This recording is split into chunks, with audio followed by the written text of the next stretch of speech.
The new decade ushers in a new American era, one that some theatrically mourn the culture and jobs it will kill. Others celebrate the purer times to come. Prohibition has hit the States.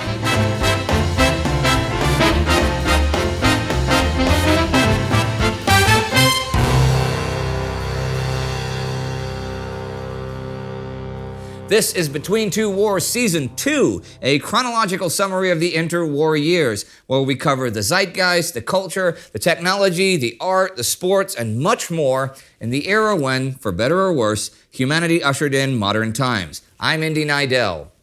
The clash between dreams of new futures and hopes to return to a lost past ushers in the new decade. A far-right push in Germany is met with revolutionary strike action. The former lands of Imperial Russia remain viciously fought over, and religions and nationalisms collide in the Ottoman Empire. Adolf Hitler also continues to cement his place in world history, announcing his National Socialist program to the NSDAP, the Nazi Party. But the new decade also brings a promise of peace. The first meeting of the League of Nations takes place in January in Paris. It is not without its problems, most notably the absence of both the United States and the Japanese proposed racial equality clause. Yet, it is a symbolic step towards a future of international cooperation. Another dream for the future reaches a public audience this season and is in fact ridiculed. Late last fall, the Smithsonian published Robert H. Goddard's report, A Method of Reaching Extreme Altitudes. This covers his theories of flight, experiments with solid fuel rockets, and the possibility of exploring beyond the Earth's atmosphere. It is one of the pioneering works in rocketry, but upon publication, it gets a lot of negative national attention. Towards the very end of his 69-page report, Goddard speculates how rocket fuels might be able to take objects to the moon. It's only 8 lines long, but the press latches onto it, sensationalizing it to the point of ridicule. On January 12th, it is a front-page story in the New York Times. And the following day, the paper publishes an editorial saying that Goddard doesn't seem to understand basic high school physics because thrust isn't possible in a vacuum. It doesn't actually look like the journalist has read the paper in full though, because if he had, he would have understood Goddard's argument that thrust is possible in a vacuum based on Newton's third law of physics, reaction, not on the mistaken belief that thrust is produced by pushing against the atmosphere. Goddard will be vindicated in 1969 when Apollo 11 is launched. The New York Times will issue a correction stating, "It is now definitely established that a rocket can function in a vacuum as well as in an atmosphere. The Times regrets the error." Unfortunately, Goddard will be long dead, and so will never have the satisfaction of being proved right. Despite the ridicule in some quarters, science keeps marching on, even at your local department store. On March 5th, the first portable hairdryer made by the Hamilton Beach Company goes on sale. They're made of steel and zinc, they weigh more than 2 pounds, and they aren't actually that good since they only produce 100 watts of heat compared to 2,000 watts we'll see in 21st century models. The first hairdryer commercial follows 12 days later on the radio. An observation here, many sources say these are the first portable hairdryers to ever go on sale, but I found an ad in the St. Petersburg, Florida Evening Independent newspaper from March the 2nd, 1915 that advertises the White Cross electric hairdryer, which plugs into a lamp socket. I'm not certain how they look though, and if they are fully handheld. Blow dryers in general have been around since 1890, when Frenchman Alexandre Geoffroy made a large, seated version that had a bonnet attached to the chimney pipe of a stove. To me, that sounds a bit scary. As for others scared of other things, you'll remember from last time how the Red Scare crescendoed into raids and deportations orchestrated by Attorney General Mitchell Palmer and Bureau of Investigation Chief J. Edgar Hoover. Well, that continues this winter on an even bigger scale. Now, 2 weeks ago, I spoke about the founding of the American Communist Party and the Communist Labor Party, and the resident alien members of both organizations are now the target of attack. Why aliens specifically and pointedly?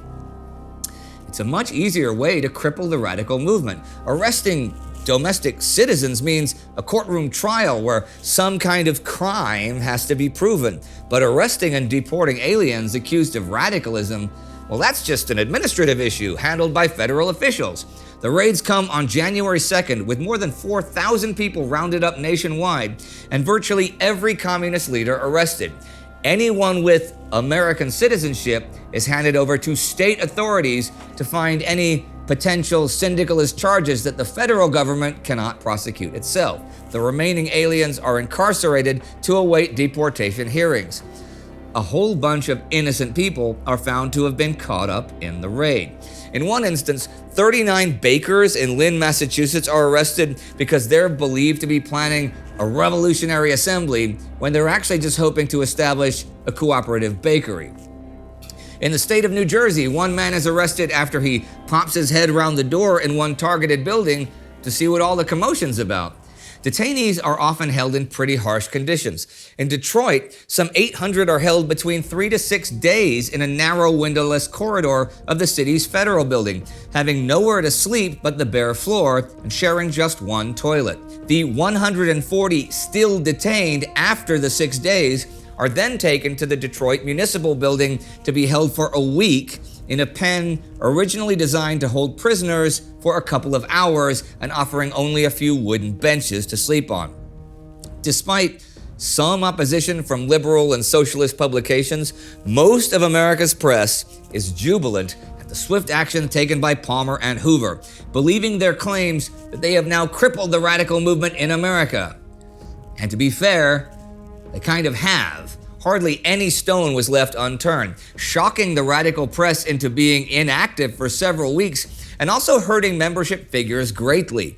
As the detained aliens await their hearing, Palmer approves the publication of Justice Department anti-communist propaganda in newspapers and sets to work getting support for a peacetime federal sedition law to target American citizens.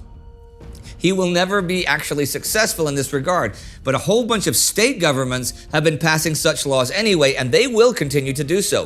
By 1921, 35 states and 2 territories will have some form of peacetime sedition or criminal syndicalist law in place.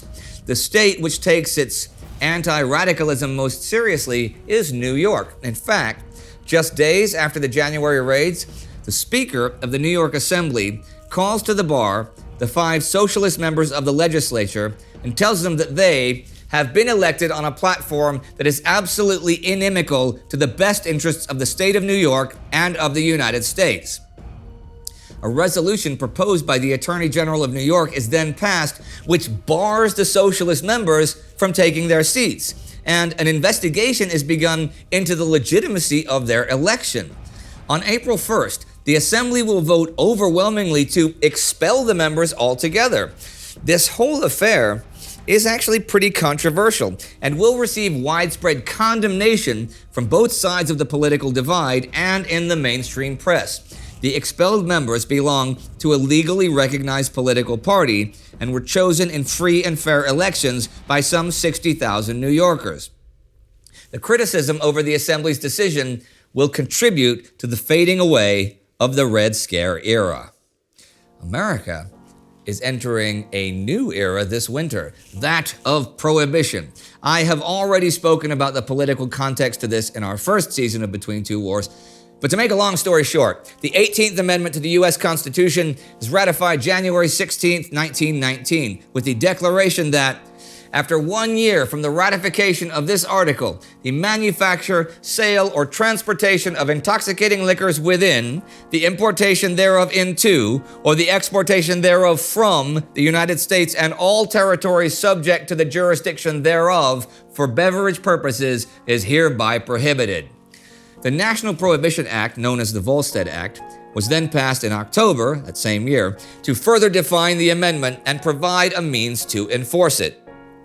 America enters the Prohibition era at 12:01 a.m. January 16, 1920. Citizens up and down the country, they react differently, although few more dramatically than a handful of revelers in New York City.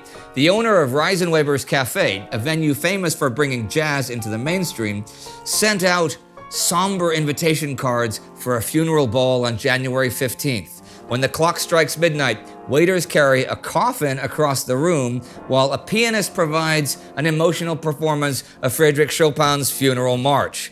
At the Hotel Park Avenue, a wealthy publisher hires out the entire dining room and hosts a black draped night with 200 guests. Everything at the event is black, from the decorations to the glasses to the caviar, and all the while a band is playing funeral dirges. There are reportedly tears when the final toast is made at midnight. Of course, not everyone is so dramatic.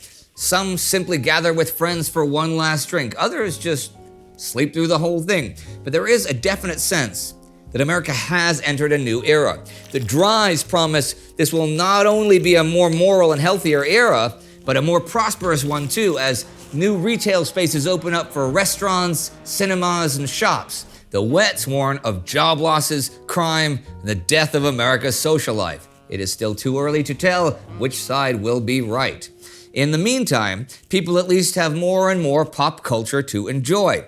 This year, Dr. Dolittle makes his first appearance in The Story of Dr. Dolittle. It is written and illustrated by Hugh Lofting, and it's the story of a man who learns to talk to animals and becomes their champion all around the world. Dr. Dolittle actually first appeared in Lofting's Letters to Children during the war, when real news was mostly too horrible. There will eventually be 10 Dr. Dolittle novels, with 2 further collections after Lofting's death. And the books are set in Victorian England, where the Doctor lives in the village of Puddleby-on-the-Marsh, though he has adventures all over the world. On March 26th, F. Scott Fitzgerald publishes his debut novel, This Side of Paradise. An immediate sensation, it tells the story of young American romance in the aftermath of the Great War and the vain pursuit of money and status. It rockets the young writer to celebrity status and destines him to be the man to document the coming jazz age, a term he actually popularizes in all its glory and excess. There is another cultural hallmark this season, actually. The silent horror film, Das Kabinett des Dr. Caligari, is released in Germany February 26. It is a landmark of German expressionist cinema, an art form which prioritizes expression and ideas over form and reality, with twisted and disorienting set pieces where light and shadows are painted directly as shapes. It's the story of an insane hypnotist who uses a somnambulist to commit his murders, although it does have a twist at the end, which I'm not going to give away here. Okay? It will be considered by later critics to be one of the first true cult horror films, and firmly puts German cinema back on the map after its time of isolation during the war years. And that is how the world enters the new decade, with prohibition, deportations, and hairdryers. For some people, the future is undeniably bright and secure. For others, not so much. But the world is changing, and rapidly so. The next 10 years will only see the rate of this accelerate in everything from film to music to social movements. The Roaring '20s promise to be a wild whirlwind of a ride. If you'd like to get a better idea of the political movement behind Prohibition, then check out our Season 1 episode on that very topic. It'll come up here any minute now. Our TimeGhost Army member of the week is Robert E. Benson. The TimeGhost Army is what finances this series and, well, all of our other content. So do like Bobby Benson and become part of the TimeGhost adventure by signing up for the Army at patreon.com or timeghost.tv. As a famous comedian said, "My dad was the town drunk. Most of the time that's not so bad, but New York City?" And when I read about the evils of drinking, I gave up reading. Those are both from the late, great Henny Youngman. Cheers, Henny. The world misses you.